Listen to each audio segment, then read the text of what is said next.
તો સાવરકુંડલામાં વ્યાજખોરોના ત્રાસથી વેપારીએ આપઘાત કરી લીધો। વેપારી અશોક ચૌહાણે ગળે ફાંસો ખાઈને પોતાનું જીવન ટૂંકાવ્યું। વ્યાજખોરોના ત્રાસને લઈ શ્યામ શ્રદ્ધા સ્વીટ નામે અશોક ચૌહાણ દુકાન પણ ધરાવે છે। મૃતકના ખિસ્સામાંથી પોલીસને સુસાઇડ નોટ મળી આવી છે। શહેર ભાજપ ઉપપ્રમુખ ભાવેશ વિકમા સહિત 8 સામે ફરિયાદ દાખલ કરવામાં આવી છે। ભાવેશ વિકમા સહિત 3 આરોપીની હાલ ધરપકડ કરવામાં આવી છે। અન્ય સામે કાર્યવાહી પોલીસ હાથ ધરી રહી છે। તપાસ પોલીસે હાથ ધરી છે।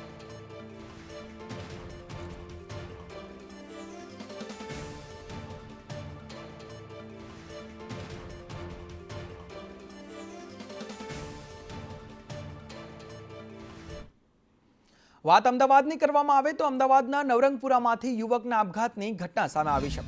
ત્યારે સ્વાસ્થ્ય તથા પરિવાર કલ્યાણ મંત્રાલયની ઓફિસમાં પિયુન તરીકે કામ કરતા યુવકે આપઘાત કરી લીધો છે। યુવકે આત્મહત્યા કરતા પહેલા એક વિડીયો વાયરલ કર્યો હતો, જેમાં તેણે આક્ષેપ કર્યો હતો કે ઓફિસના ડાયરેક્ટર ડોક્ટર અમોલ પાટીલ છેલ્લા 5-6 મહિનાથી તેને કામને લઈ માનસિક ત્રાસ આપે છે અને ટોર્ચર કરે છે। આ મામલે મૃતકના પરિવાર દ્વારા પોલીસ સ્ટેશનમાં આત્મહત્યા માટે દુષ્પ્રેરણાની ફરિયાદ નોંધાવી હતી। ત્યારે પોલીસે ફરિયાદના આધારે આરોપીની ધરપકડ કરી છે અને વિડીયોમાં કરેલા આક્ષેપોને લઈ વધુ તપાસ પણ પોલીસ દ્વારા હાથ ધરવામાં આવી છે। મરણ ગયા એ પહેલાં એક વિડીયો પોતાના જ મોબાઈલમાં ઉતાર્યો હતો અને એ વિડીયોમાં એમણે અમુક એલિગેશન્સ કરેલા છે એમના જે ડિરેક્ટર છે એમના વિરુદ્ધમાં। એટલે એમણે એવું જણાવ્યું છે એમાં કે એમની જોડે ઓવરટાઈમ કરાવવામાં આવતો હતો, એમને એક્સ્ટ્રા વેજીસ નહોતા આપવામાં આવતા અને એમની જોડેથી બીજા કામ કરાવવામાં આવતા હતા જે એમને પસંદ નહોતા અને એમના ઘરે પણ કામ માટે બોલાવવામાં આવતા હતા। એવા મલ્ટિપલ એલિગેશન્સ છે અને કોઈ મહિલા મિત્ર સાથેના એના સંબંધો વિશે પણ એમણે વાત કરેલી છે। અત્યારે હાલ આ જે એલિગેશન્સ છે મરણ જનાને વિડીયોગ્રાફી કરીને મરણ જતાં પહેલાં રેકોર્ડ કરેલા છે। હવે આ તમામ જે આક્ષેપો એમના વિરુદ્ધમાં કરવામાં આવ્યા છે એની ચકાસણી થઈ રહી છે। જેટલા પણ એ ઓફિસમાં બીજા કર્મચારીઓ છે, સ્ટાફ છે, એની સાથે અમે વાતચીત કરી રહ્યા છીએ અને આની અંદર કેટલું તથ્ય છે એ જાણવાનો પ્રયત્ન કરી રહ્યા છીએ। તો રાજ્યમાં ડિજિટલ અરેસ્ટથી છેતરપિંડીની ઘટનાઓમાં વધારો થઈ રહ્યો છે। ડિજિટલ અરેસ્ટ મામલે સુરત ક્રાઇમને મોટી સફળતા મળી। લખનૌ એરપોર્ટ પરથી પાર્થ ગોપાણી નામના શખ્સની સાયબર ક્રાઇમે ધરપકડ કરી। દેશભરમાં ડિજિટલ અરેસ્ટની આ ગેંગ વિરુદ્ધ 173 ફરિયાદ નોંધાઈ છે। આરોપી નાણાં ટ્રાન્સફર કરાવી ક્રિપ્ટોકરન્સીમાં કન્વર્ટ કરતો હતો અને ડિજિટલ અરેસ્ટ મામલે સાયબર ક્રાઇમે અગાઉ 5 આરોપીઓને ઝડપી પાડ્યા હતા, જે બાદ પાર્થ ગોપાણી નેપાળ ભાગી ગયો હતો અને નેપાળથી લખનૌ પાર્થ કામે આવતા તેને સાયબર ક્રાઇમે ઝડપી પાડ્યો। સુરત સાયબર સેલ દ્વારા એક મોટું ડિટેક્શન કરવામાં આવ્યું હતું, જેમાં વરાછા વિસ્તારના HDFC બેંકની બહારથી 5 માણસોને એક i20 કાર સાથે પકડવામાં આવ્યા હતા। આ કારમાંથી સાયબર ક્રાઇમની ટીમને 9.5 લાખ રૂપિયા જેટલા રોકડા મળ્યા હતા અને ગાડીમાં રમેશ કાતરિયા, ઉમેશ ઝીંઝાળા, નરેશ સુરાણી, રાજેશ દિહોરા અને ગૌરાંગ રાખોલી આ 5 લોકોની ધરપકડ કરવામાં આવી હતી। આમની કસ્ટડીમાંથી અલગ અલગ મોબાઈલના 28 જેટલા સિમ કાર્ડ મળ્યા હતા, અલગ અલગ બેંકોના 46 ડેબિટ કાર્ડ મળ્યા હતા, 23 ચેકબુકો મળી હતી, બેંકોના સ્ટેમ્પ પેપર મળ્યા હતા વગેરે વસ્તુઓ મળી હતી। આ લોકોની પૂછપરછ કરતાં આ ગેંગ આખી ડિજિટલ અરેસ્ટના કેસો સાથે સંડોવાયેલી હતી અને આમની પૂછપરછ દરમિયાન ટોટલ 173થી વધુ ફરિયાદો ગુજરાત અને અલગ અલગ રાજ્યોમાં 24 જેટલા સ્ટેટોમાં દાખલ થયેલી હતી। તો ડીસા તાલુકાના જાવલ ગામે 6 દિવસ અગાઉ હત્યાની ઘટના સામે આવી હતી, જેમાં પોલીસે આરોપીઓને પકડીને ઘટનાનું રિકન્સ્ટ્રક્શન કર્યું હતું। કાકાની દીકરીએ તેના પ્રેમી સાથે મળીને તેના જ ભાઈ ગણેશ પટેલની હત્યા કરાવી હોવાનું સામે આવ્યું। આ બનાવને લઈને ડીસા પોલીસ મથકે ફરિયાદ નોંધાઈ હતી। પોલીસ તપાસમાં વિગતો મળી કે ગણેશભાઈ પટેલ અને તેમની બહેનના સાટામાં લગ્ન કરાયા હતા, પરંતુ યુવતીને આ સાટા પદ્ધતિ પસંદ ન હોવાથી અને બીજા વ્યક્તિના પ્રેમમાં હોવાના કારણે ભાઈને મોતના ઘાટ ઉતાર્યો હતો।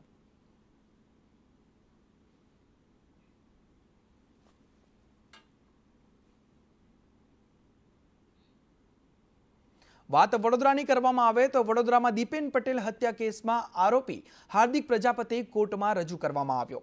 3 દિવસના રિમાન્ડ પૂર્ણ થતાં તેને કોર્ટમાં રજૂ કરાયો અને કોર્ટે પોલીસની રિમાન્ડની માંગણી નામંજૂર કરી અને હાર્દિક પ્રજાપતિને જ્યુડિશિયલ કસ્ટડીમાં મોકલવામાં આવ્યો છે, કારણ કે કોર્ટે પોલીસને જે રિમાન્ડની માંગણી હતી તેને નામંજૂર કરીને તેને જ્યુડિશિયલ કસ્ટડીમાં હાલ મોકલવામાં આવ્યો છે।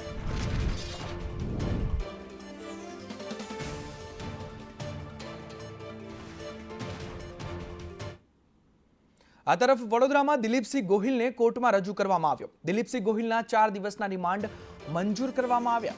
જમીન વેચવાના નામે તેણે છેતરપિંડી કરી છે. પૂર્વ શિક્ષણ સમિતિ ચેરમેન છે દિલીપસિંહ ગોહિલ. દિલીપસિંહ ફરિયાદ દાખલ થતાં તે દુબઈ ભાગી ગયો હતો. પરત આવતા અમદાવાદ એરપોર્ટ પરથી તેને ઝડપવામાં આવ્યો હતો અને હવે તેના 4 દિવસના રિમાન્ડ મંજૂર કરવામાં આવ્યા છે.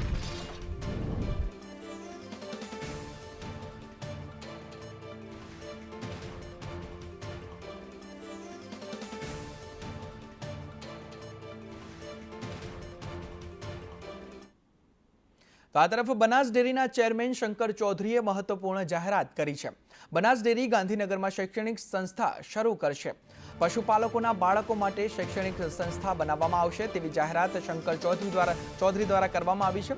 આઈએએસ અને આઈપીએસ જેવી પરીક્ષાની તૈયારી માટે શૈક્ષણિક સંસ્થા અને પશુપાલકોના જે બાળકો છે તેમના માટે આ શૈક્ષણિક સંસ્થા બનાવવામાં આવશે તેવી જાહેરાત શંકર ચૌધરી દ્વારા કરવામાં આવી છે.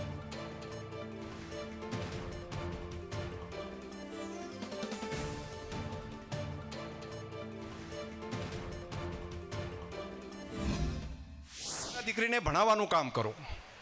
હવે નજીકના સમયમાં આપણી દીકરીઓ અને દીકરા ભણે એના માટે એક સારી ઇન્સ્ટિટ્યૂટ આપણે બનાસ દ્વારા કરી રહ્યા છે. હોશિયાર છોકરાઓનો ટેસ્ટ લઈને એમાંથી એની ભણાવવા માટેનું શેક આગળ વધી શકે એની વ્યવસ્થા કરે છે. અને આઈએએસ આઈપીએસ થવું હોય તો એના માટે પણ તૈયાર થઈને અહીંયા કોચિંગ ક્લાસ કરી શકાય એટલા માટે બનાસ ડેરીના ક્ષેત્રમાંથી તૈયાર થતા દીકરા દીકરીને ક્લાસ 1, 2 અને આઈએએસ આઈપીએસમાં જઈ શકે એની તૈયારી કરી શકે એટલા માટે ગાંધીનગરમાં આવતા મહિનાથી જ આપણે એક નવું ઇન્સ્ટિટ્યૂટ ચાલુ કરવા જઈ રહ્યા છીએ. તો વેરાવળ સહિત આખા રાજ્યમાં એક દૂષણ ક્યારેય અટકી શક્યું નથી અને કદાચ અટકે તેવું લાગી પણ નથી રહ્યું. ત્યારે વેરાવળ ભીડિયા વિસ્તારમાં દારૂ જુગારના દૂષણને નાથવા હવે ધારાસભ્યએ બીડું ઝડપ્યું છે. આ અંગે વિમલ ચુડાસમાએ ભીડિયા પોલીસ સ્ટેશન વિસ્તારમાં દેશી વિદેશી દારૂ તેમજ ક્રિકેટ સટ્ટા ચાલતો હોવાનો આક્ષેપ કરતા ખળભળાટ મચ્યો છે. આ અંગે જિલ્લા પોલીસ વડાને કાર્યવાહી કરવા રજૂઆત કરી છે, જેમાં પોલીસની મીઠી નજરનો ગંભીર આક્ષેપ પણ કરવામાં આવ્યો છે. મેં એસપીને પત્ર લખેલો છે કે આ પોલીસની મીઠી નજર નીચે ચાલી રહ્યું છે અથવા કે ત્યાંની સ્થાનિક પોલીસ જે વેરાવળની હોય, પાટણની હોય કે ભીડિયાની પોલીસ હોય એ ત્યાંની સ્થાનિક પોલીસે મંજૂરી આપવામાં આવી છે. ત્યારે ત્યાંના બુટલેગરો દ્વારા જાહેરમાં વિદેશી દારૂ, જુગાર, ડ્રગ્સ, ક્રિકેટ સટ્ટા અને યંત્ર નામની ગેમ ચાલી રહી છે અને બેફામ ચાલી રહી છે. ત્યારે તાત્કાલિક ધોરણે આ બંધ કરવામાં આવે. આ તાત્કાલિક ધોરણે આ બંધ કરવામાં નહીં આવે તો મારે ખુદ જઈને જનતા રેડ પાડવી પડશે અને જરૂર પડે તો મારે આંદોલન પણ કરવું પડે તો મારી કરવા માટેની તૈયારી છે. તો રાજકોટમાં સમૂહ લગ્નમાં છેતરપિંડી અંગે મંત્રી કુંવરજીનું નિવેદન સામે આવ્યું છે. કુંવરજીએ કહ્યું કે દીકરીઓ સાથે છેતરપિંડી ન થવી જોઈએ. વધુમાં કહ્યું કે ભાજપના હશે તો પાર્ટીનું ધ્યાન દોરવામાં આવશે અને જવાબદાર લોકો સામે પાર્ટી ચોક્કસ કાર્યવાહી કરશે તેવું નિવેદન કુંવરજી બાવળિયા દ્વારા આપવામાં આવ્યું છે.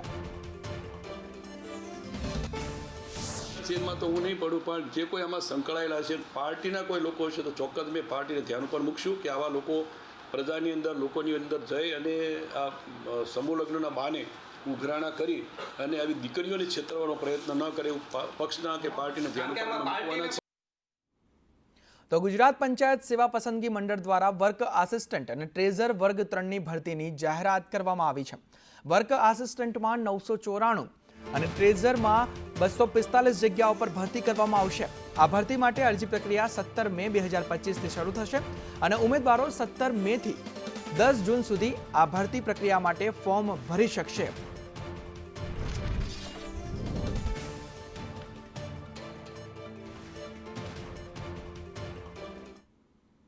તો અંકલેશ્વરમાં જૂના દીવાથી પુનગામ વચ્ચે એક્સપ્રેસ વેની કામગીરી ખેડૂતોના વિરોધ વચ્ચે શરૂ કરાઈ છે. ત્યારે વડોદરા મુંબઈ સુધીના એક્સપ્રેસ વેની કામગીરી ખેડૂતોના વળતરના વિરોધથી અટકી પડી હતી, જેમાં ભરૂચના 32 ગામોની જમીન આ પ્રોજેક્ટમાં સંપાદન કરાઈ છે અને મોટા ભાગના જે જમીનમાં ખેડૂતોના વળતરના વિરોધ છે તેને લઈ આ કામગીરી ઠપ પડી ગઈ હતી. વાત વડોદરાની કરી તો વડોદરામાં રોડ રસ્તાથી નાગરિકો ત્રસ્ત જોવા મળ્યા છે. તાંદલજા વિસ્તારમાં રોડ બિસ્માર હાલતમાં જોવા મળ્યા છે અને સ્થાનિકોએ તેને લઈ અનોખી રીતે વિરોધ નોંધાવ્યો છે. રોડને ઓક્સિજનની બોટલ ચડાવીને વિરોધ નોંધાવવામાં આવ્યો છે. વરસાદી ડ્રેનેજ લાઇન માટે રોડ ખોદી નાખવામાં આવ્યો છે. 1.5 મહિનો વીતવા છતાં કામગીરી હજુ પણ ચાલુ છે અને કામગીરી પૂર્ણ ન થતાં સ્થાનિકોને હાલાકી વેઠવાનો વારો આવ્યો છે. વડોદરા શહેરના તાંદલજા વિસ્તારમાં રોડ રસ્તાની સમસ્યા છે અને સમસ્યા એટલી અહીંયા ગંભીર થઈ છે કે સ્થાનિકો અહીંયા વિરોધ કરી રહ્યા છે. આ સ્થાનિકો દ્વારા અનોખી રીતે અહીંયા વિરોધ કરવામાં આવી રહ્યો છે. જે ઓક્સિજનના બોટલ છે તે હાલ અહીંયા લાવવામાં આવ્યા છે. જે રોડ છે તે 1.5 મહિનાથી ખોદી નાખવામાં આવ્યો છે અને તેના કારણે લોકોને અહીંયા સમસ્યાઓ છે. વરસાદી અને ડ્રેનેજ લાઇન માટે આ રોડ ખોદવામાં આવ્યો હતો અને હજુ પણ તેનું કામ પૂર્ણ થયું નથી અને તેને લઈને અહીંયા વિરોધ કરવામાં આવી રહ્યો છે. અને જે સામાજિક કાર્યકર છે, સ્થાનિક અગ્રણી છે વસીમ શેખ, તેમના દ્વારા આ વિરોધ છે તેમની સાથે વાત કરીશું. આ એવું તો શું છે કે આ ઓક્સિજન તમે ખાડામાં અહીંયા મૂક્યો છે અને જાતે પણ તમે ઓક્સિજન માસ્ક કર્યો છે? સૌથી મોટી વસ્તુ એવું છે કે તાંદલજાનો આ રોડ પાછલા 15 થી 20 વર્ષોથી બન્યો છે નહીં. રોડની હાલત ખૂબ જ બિસ્માર હાલતમાં છે. અમારો રોડ બીમાર છે. અવારનવાર અમે રજૂઆતો કરી કે રોડ બનાવો, રોડનું સમારકામ કરો, રોડનો ઇલાજ કરો, પણ વડોદરા મ્યુનિસિપલ કોર્પોરેશનના અધિકારીઓ અને કોન્ટ્રાક્ટરો બેફામ બન્યા છે. 1.5 મહિના પહેલાંથી આ વરસાદી કાચ નાખવાનું કામ ચાલી રહ્યું છે. આ અક્કલના મૂલધાઓને ખબર નહીં પડી રહી કે ચોમાસું આવવાના 20 દિવસ જ બાકી છે. હમણાં ફક્ત એક ઝાપટું પડ્યું તો આ રોડ બંધ કરવામાં આવ્યો હતો. તો અમારો રોડ તો ઓક્સિજન પર છે, જેથી કરીને અમારે આજે સ્વેચ્છાએ ઓક્સિજન આપવાની જરૂરત પડી. કેમ કે વડોદરા મહાનગરપાલિકાના અધિકારીઓ ઓક્સિજન આપવામાં નિષ્ફળ નીવડ્યા છે. તેથી મારી આજે સીધી ને ખુલ્લી ચીમકી છે, સીધું આ લોકોને અલ્ટિમેટ આપું છું કે આવનારા સમયમાં આ રોડ રસ્તાનું સમારકામ નહીં કરો તો જે તે અધિકારીઓ હશે, જે તે કોન્ટ્રાક્ટર હશે, તે લોકોને પણ એને અમે આંદોલન કરીશું. તે લોકો જે આ પ્રકારની ધીમી કામગીરીથી જે રાહદારીઓ અને સ્થાનિકો મુશ્કેલીમાં છે ત્યારે રોડને પણ એટલે કે રસ્તાને પણ ઓક્સિજન આપવામાં આવ્યું છે અને જાતે પણ ઓક્સિજન પહેરીને અહીંયા વિરોધ પ્રદર્શિત કરવામાં આવી રહ્યો છે. કેમેરા પર્સન નિકેશ વળંગ સાથે કુણાલ શર્મા, સંદેશ ન્યૂઝ, વડોદરા. તો રાજકોટના હીરાસર એરપોર્ટના ટેક્સી ચાલકોએ ફરિયાદ નોંધાવી છે. ટેક્સી ચાલકોએ રાજકોટ પોલીસ કમિશનરને રજૂઆત કરી છે. એરપોર્ટમાં ખાનગી કંપનીના માણસો પર આક્ષેપ કરવામાં આવ્યા છે કે કંપનીના માણસો ધાક ધમકી આપતા હોવાની તેઓ દ્વારા ફરિયાદ કરવામાં આવી છે અને કંપનીના માણસો ધંધો ન કરવા દેતા હોવાની પણ ફરિયાદ રાજકોટ પોલીસ કમિશનરને એરપોર્ટના ટેક્સી ચાલકોએ કરી છે.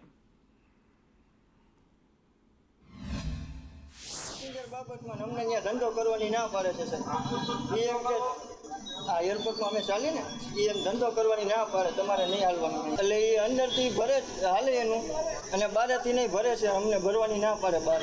અમારું અત્યારે હાલ પૂરતું અમારું એસોસિએશન કમ્પ્લીટ થઈ ગયું છે. અમારી પાસે એસોસિએશનના કાગળ છે અને અમે 10 થી 12 જણા એવા છીએ જે જૂના એરપોર્ટના અમે છેલ્લા 20-25 વર્ષથી ધંધો કરી છીએ અને અત્યારે હાલમાં અમે 45 જણાથી 50 જણા અમે એસોસિએશનના અત્યારે નવા એરપોર્ટે અમે બિઝનેસ કરી છીએ.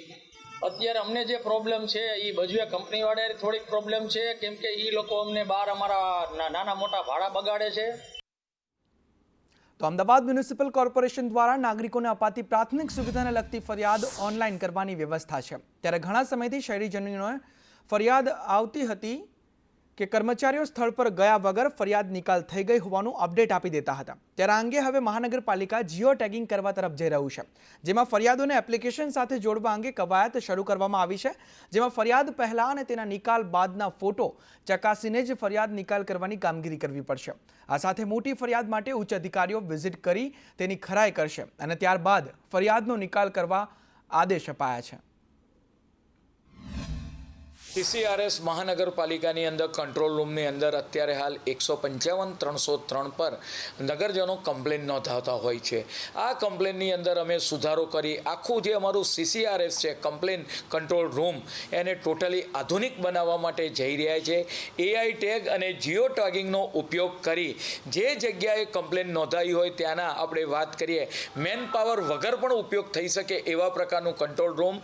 તદુપરાંત જે જગ્યાએ જીઓ ટેગિંગથી જે જગ્યાએ ખાડો પડ્યો હોય એનો બિફોરનો ફોટો અને કમ્પ્લેન સોલ્વ થયા પછી આફ્ટરનો ફોટો, આ બંને ફોટા છે ફોટોગ્રાફ્સ એને મેચ કરવામાં આવશે જીઓ ટેગિંગથી અને ત્યારબાદ જ આ કમ્પ્લેન ક્લોઝ થશે. તો ચોમાસામાં વરસાદ પડે એટલે અમદાવાદમાં અનેક જગ્યાઓ પર પાણી ભરાતા હોય છે, ત્યારે એએમસી દ્વારા દર વર્ષે પ્રી મોન્સૂન કામગીરીના મોટા દાવાઓ કરવામાં આવે છે, પરંતુ તે માત્ર કાગળ પર રહે છે। ત્યારે હવે શહેરમાં નવા ભળેલા વિસ્તારોમાં ઈસ્ટર્ન અને વેસ્ટર્ન ટ્રંક લાઇનની કામગીરી પૂર્ણતાના આરે છે। ચોમાસામાં સેલા, શીલજ, બોપલ સહિતના વિસ્તારમાં પાણી ભરવાની સમસ્યાથી રાહત થવાનો એએમસીએ દાવો કર્યો છે, તો આ તરફ નિકોલ, મધુમાલતી આવાસ સહિતના વિસ્તારમાં પણ પાણી ભરાવાના કારણે લોકોને રાહત મળશે। વેસ્ટર્ન ટ્રંક લાઇનનું હાલ કામ ચાલુ છે। વૈષ્ણવ દેવીથી શરૂ કરી રિંગ રોડ પેરીફરીની અંદર આપણે વાત કરવામાં આવે ઓગણજ, ભાડજ, હેબતપુર, સોલા, થલતેજ, આપણે બોપલ, ઘુમા, તદુપરાંત એપલવુડ, શાંતિપુરા, આ તમામ જે એરિયા આવે છે ઔડાને પેરીફરીને ફરતો આ ટ્રંક લાઇનનું કામ લગભગ 95% જેટલું પૂરું થયું છે।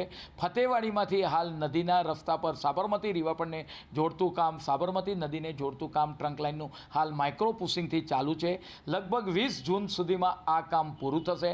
પરિણામે લગભગ 18થી 20 લાખ જેટલી જે વેસ્ટર્ન પેરીફરીની જે વસ્તી છે આ વસ્તીને આગામી ચોમાસા સમયગાળા દરમિયાન વરસાદી પાણી અને ડ્રેનેજના પાણી ન ઉભરાય તેનાથી ચોક્કસ રાહત મળશે। તો જૂનાગઢના નરસિંહ મહેતા તળાવની કામગીરી ફરી વિવાદમાં આવી છે। નરસિંહ મહેતા તળાવની નબળી કામગીરીનો બાંધકામ સમિતિના ચેરમેન જયેશ બોગરાએ વિડીયો બનાવીને ગેરરીતિનો આક્ષેપ લગાવી સવાલો ઊભા કર્યા છે। ભાજપના જ કોર્પોરેટર જયેશ બોગરાએ સ્થળ નિરીક્ષણ કરી નબળી કામગીરીની પોલ ખોલી નાખી છે।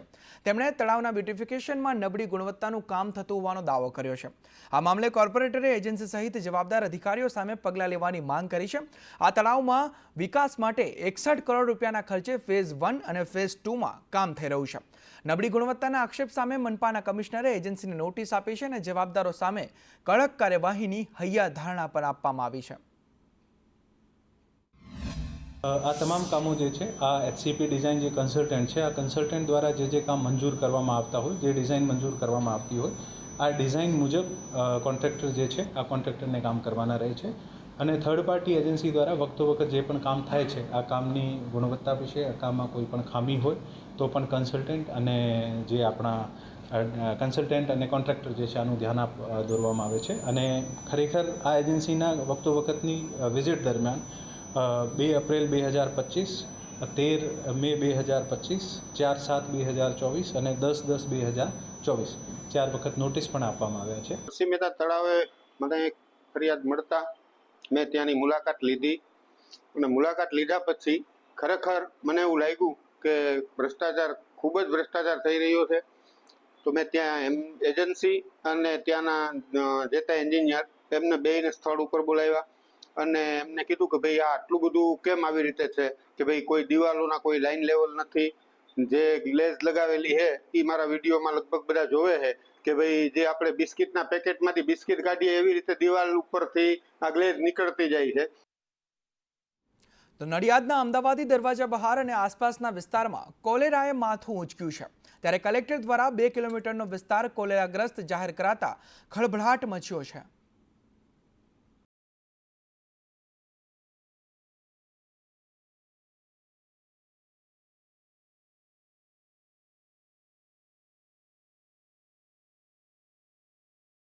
નડિયાદમાં કોલેરાના કેસો વધતા હડકંપ મચ્યો છે।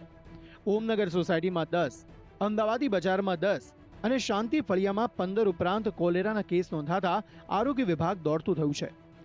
ગટરના દૂષિત પાણી પીવાના પાણીમાં ભળતા નાગરિકો હવે ઝાડા ઉલટીમાં લપેટાયા છે। આ પાણી માટે જ થયું છે। પાણીની અંદર ગટર લાઈનો છે ને મિક્સ થાય છે પાણીમાં, અને મને મહેરબાની કરીને તમે આટલું ગટરનું પાણી અને લાઈન અલગ કરી આલો તો બહુ સારું છે। અહીં આગળ બસ આટલું કામ કરો તો બહુ સારું। ગટર ભીગી છે અને પાણીની લાઈન ભીગી છે। આ મહિનાથી પાણી ગટરનું આવે છે પણ 35-30 લોકો માંદા પડ્યા છે અને કોઈ કામ કરવા આવતું છે નહીં। આવે પણ થોડુંક કામ કરીને જતા રહે। એમાં જ મારા સાસુને ઝાડા ઉલટી થઈ ગયું છે, મારી છોકરીઓ 3 બીમાર, ઝાડા ઉલટી એમને બી થઈ ગયું છે। પહેલા નગરપાલિકાવાળા મેડમ આવીને ગયા, પછી એ આવીને ગયા ને તો ખોદકામ ચાલુ કર્યું તો બી કશું ફોલ્ટ મળ્યો નથી અને ખોદીને જતા રહે છે, કોઈ આવતું નથી પાછું। ખોદીને જતા રહે છે, પછી કોઈ મળતું નથી કે, અને પછી જતા રહે છે, 2 દિવસ ખોદીને જતા રહે પછી કોઈ નહીં આવે, તો પછી એવું ને એવું પાણી તો ખરાબ જ આવે છે। મારા ઘરમાં મારા સસરાને એડમિટ કર્યા છે એનડી દેસાઈમાં. એમને ઝાડા વામિટ અઠવાડિયાથી થયા હતા ને 2-3 ઘર છે ત્યાં બી બધાને ઝાડા ને એવું થઈ ગયું છે. ઝાડા ઉલટીનું પાણી જે આવે છે ને ગટરનું એનું મિક્સર છે એને શરૂઆત એને બંધ કરો ખાલી, બીજું અમે શું કશું મૂકતા નહીં. કોઈ અમારે સુવિધા મળતી નહીં, સાફ સફાઈની કોઈ સુવિધા છે નહીં, કોઈ દવા બવા કોઈ નાખવા આવતું નથી. બીજી બાજુ સિવિલ હોસ્પિટલમાં 12 બાળક સહિત 22 મહિલાને દાખલ કરવામાં આવી છે. ખાનગી હોસ્પિટલમાં પણ દર્દીઓ સારવાર હેઠળ છે. પીવાના પાણીની પાઇપલાઇનમાં દૂષિત પાણી ભળી જતા કોલેરા ફેલાયો હોવાની શંકા વ્યક્ત કરવામાં આવી છે. વધારે પડતું એવું લાગે છે કે આ બરફના ગોળા અને પાણીપુરી ને બહારનો અત્યારે જેવા લોકો ઉનાળાની સિઝનમાં ખાતા હોય છે તો એનું કંઈ દૂષિત હોય બરફના ગોળા કે પાણીપુરીના પાણી એને લીધે લાગે છે વધારે પડતું. અમે બધી જગ્યાના બધે ઘરોમાં બધે રૂબરૂ જઈને વિઝિટ કરી છે અને બધાને ઘરોમાં ક્લોરીન ટેસ્ટ કરેલા, ક્લોરીન વિતરણ થાય છે, લાઈનો બધી ચેક કરવામાં આવે છે, બધામાં વ્યવસ્થિત ક્લોરિનેટેડ વોટર સવાર સાંજ સપ્લાય થાય છે, બધાને ઘરમાં પાણીની તપાસ થાય છે. સિવિલ હોસ્પિટલ નડિયાદમાં 13મી તારીખથી અત્યાર સુધી દાખલ થયેલા અને સારવાર લઈ રહેલા અત્યારે 34 દર્દીઓ દાખલ છે. એમાંથી 22 દર્દીઓ એડલ્ટ છે અને બાકીના જે 12 છે તે બાળકો છે. યુઝ્યુઅલી ઝાડા ઉલટી સાથે અને માઇલ્ડ ટુ મોડરેટ ડિહાઇડ્રેશન સાથે. નડિયાદમાં કોલેરા ફાટી નીકળતા તંત્ર હરકતમાં આવ્યું છે અને આ રોગચાળો જીવલેણ ન બને તે માટે કોલેરાગ્રસ્ત નડિયાદને તેમાંથી બહાર લાવવા તંત્ર પગલાં ભરે તે જરૂરી છે. કરુણેશ પંચમવેદી, સંદેશ ન્યૂઝ, ખેડા. તો રાજ્યમાં દિવસે ને દિવસે આરોગ્યની સેવાઓની હાલત કથળી રહી છે. આણંદના પેટલાદની ઈશિતા હોસ્પિટલમાં આરોગ્ય વિભાગે દરોડા પાડતા ગર્ભજાતિ પરીક્ષણ અને ગેરકાયદેસર ગર્ભપાત કરાવવામાં આવતું હોવાનું સામે આવ્યું. આરોગ્ય વિભાગે ઈશિતા હોસ્પિટલમાં સોનોગ્રાફી સહિતના મશીનો સીલ કર્યા હતા. આ ગંભીર ઘટનાના જવાબદાર તબીબ સામે આરોગ્ય વિભાગે કાર્યવાહી કરવાની તજવીજ હાથ ધરી. રાજ્યમાં ગર્ભ પરીક્ષણને લઈને યોગ્ય કાયદા હોવા છતાં આવી ઘટના સામે આવી રહી છે.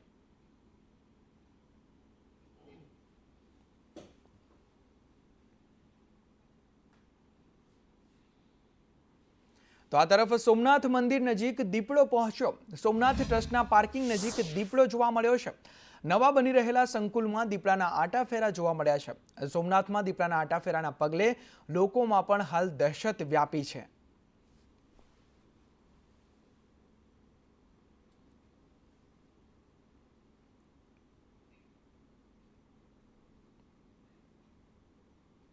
તો આ તરફ વડોદરામાં વિશ્વામિત્રી નદીના કાંઠે મગરનું રેસ્ક્યુ કરવામાં આવ્યું.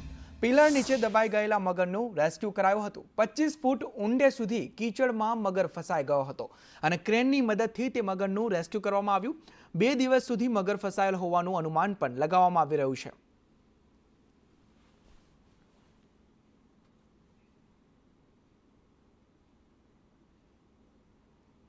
આ તરફ ગોંડલના ચિત્રકારે ઓપરેશન સિંદૂરમાં મહત્વની ભૂમિકા ભજવનાર મહિલા અધિકારીઓના ચિત્ર બનાવી દેશભક્તિ દાખવી છે.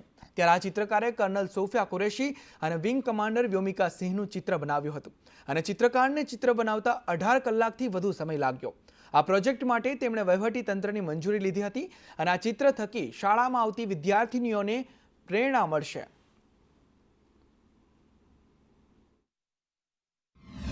ગોંડલની મોગીબા કન્યા શાળા ઉપર 30/6નું ભારતીય સેનાનું બંને મહિલાઓ અધિકારીઓનું ઓપરેશન સિંદૂરનું વોલ પેઇન્ટિંગ બનાવ્યું. આ ચિત્ર બનાવવા મુખ્ય હેતુ એ છે કે અહીં કન્યા શાળામાં અભ્યાસ કરવા આવતી બધી દીકરીઓ આ ગેટ ઉપર બંને દીકરીઓ જાંબાજ મહિલા અધિકારીઓના ફોટા જોવે અને તેમને પ્રેરણા અને ઉત્સાહ વધે તે માટે મેં આ બનાવેલું છે. તો આ તરફ મોરબીના રાપર ગામના દસાડિયા પરિવારે લગ્ન પ્રસંગે એક પ્રેરણાદાયી પહેલ કરી છે. પોતાની દીકરીના લગ્ન પ્રસંગે દાદા દાદીથી લઈ માતા પિતા અને અન્ય પરિવારજનો મળીને કુલ 11 સભ્યોએ અંગદાન કરવાનો સંકલ્પ કર્યો છે. રાજેશભાઈ અને પત્ની સંગીતાબેનની દીકરી આરતીના લગ્નના અવસરે માતા પિતાએ એવા મૂલ્ય આપ્યા જે મોંઘા દાગીનાથી પણ ઊંચા હતા. તેમણે લગ્નની ઘડીમાં આનંદ સાથે સમાજને જીવનદાનની ભેટ આપી છે. આ પ્રસંગે તેમની સાથે દાદા દાદી, ભાઈ ભાભી અને અન્ય પરિવારજનો પણ જોડાયા. આ સંકલ્પ માત્ર કાગળ પરનો હતો નહીં પારિવારિક રીતે આયોજન કરીને દરેક સભ્યએ અંગદાન પત્રક પર હસ્તાક્ષર કર્યા હતા અને લગ્ન પ્રસંગ સમાજમાં આનંદ આપે છે તેમ અંગદાન જેવી પ્રેરણાદાયી પ્રવૃત્તિ સમાજમાં જીવન બદલાવી શકે છે.